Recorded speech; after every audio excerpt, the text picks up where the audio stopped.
They're in Germany, and they're in Latin America, and they are in cahoots with some hardliners in the Republic of Russia, I assume. Maybe in time I'll zero in on the leadership of this evil worldwide movement. But as I read this quick article, a few words from a defector from Romania, whose name I can't pronounce, but it's spelled Pacepa, and I'm going to call it Pacepa, Ion Pacepa. As I read his words, which give insight into the thinking of the leaders of the communist movement, I wish you'd consider, is it possible that these people are stirring up division between Europeans and Arabs, Americans and Arabs, and this is a distraction, a ploy, so that the worldwide communists can gather their strength and consolidate for a new escalation of a continuation of the Cold War. In other words, my theory is that the communists are behind this. The communists are instigating the Arabs against the Europeans and the Europeans against the Arabs. A proxy conflict, kind of like what goes on between the so-called Palestinians and the Israelis. They're doing it on a larger scale to distract us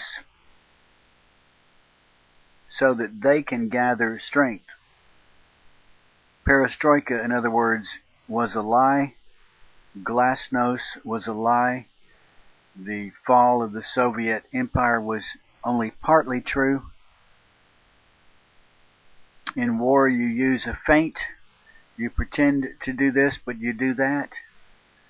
As I read the words in this article, which is an interview between this guy Pacepa and Front Page Magazine, showing insight into the thinking of the leadership of the worldwide evil empire, consider, is it possible that these communists are stirring up the problem that we know today as Islamophobia or Jihad?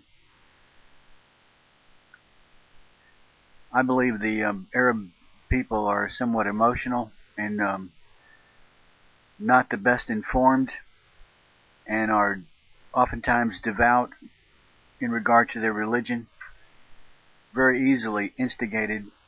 All it would take would be to get control of a few of the leaders and have these leaders spread their instructions down the chain of command, and you would mobilize millions of confused and misinformed Arabs to feel that they are under attack and they must strike out.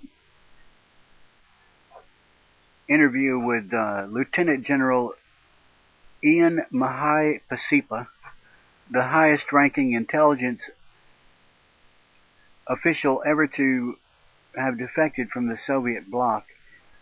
In 1989, Romania's President Nicolae Ceausescu and his wife were executed at the end of a trial where most of the accusations had come word for word out of Pacepa's book entitled Red Horizons, republished in 27 countries. Pacepa's newest book is called Program to Kill Lee Harvey Oswald, the Soviet KGB, and the Kennedy Assassination. Front Page Magazine says, Lieutenant General Ion Pacepa, welcome to Front Page Interview. Pacepa, it's a great honor to be here. Yours is one of the few magazines that truly understand the Kremlin. Front Page says, Mr. Pacepa, you had direct knowledge of the KGB's ties to Oswald, and you have had access to newly disclosed KGB documents. Tell us a bit about your own personal expertise in terms of this subject and the recently declassified evidence you have seen. Then kindly share with us the conclusions you have arrived at. And Pacepa says, Moscow, of course, admitted nothing to us, the leaders of the Soviet's surrogate intelligence services, about any involvement in the Kennedy assassination. The Kremlin knew that any indiscretion could start World War III. But for 15 years of my other life at the top of the Soviet bloc intelligence community, I was involved in a worldwide disinformation effort aimed at diverting attention away from the KGB's involvement with Harvey Oswald, the American Marine who had defected to Moscow, returned to the U.S., and killed President Kennedy. We launched rumors, published articles, and even produced books insinuating that the culprits were in the U.S., not in the Soviet Union. Our ultimate proof, quote unquote, was a note addressed to, quote, Mr. Hunt, dated November 8, 1963, and signed by Oswald, copies of which turned up in the U.S. in 1975. We knew the note was faked, but American graphological experts certified that it was genuine, and conspiracy theorists connected it to the CIA's E. Howard Hunt, by then well known from the Watergate affair, and used it to prove, quote unquote, that the CIA was implicated in the Kennedy assassination. Original KGB documents in the Matrokin archive, brought to light in the 1990s, finally proved that the note was forged by the KGB during the Watergate scandal.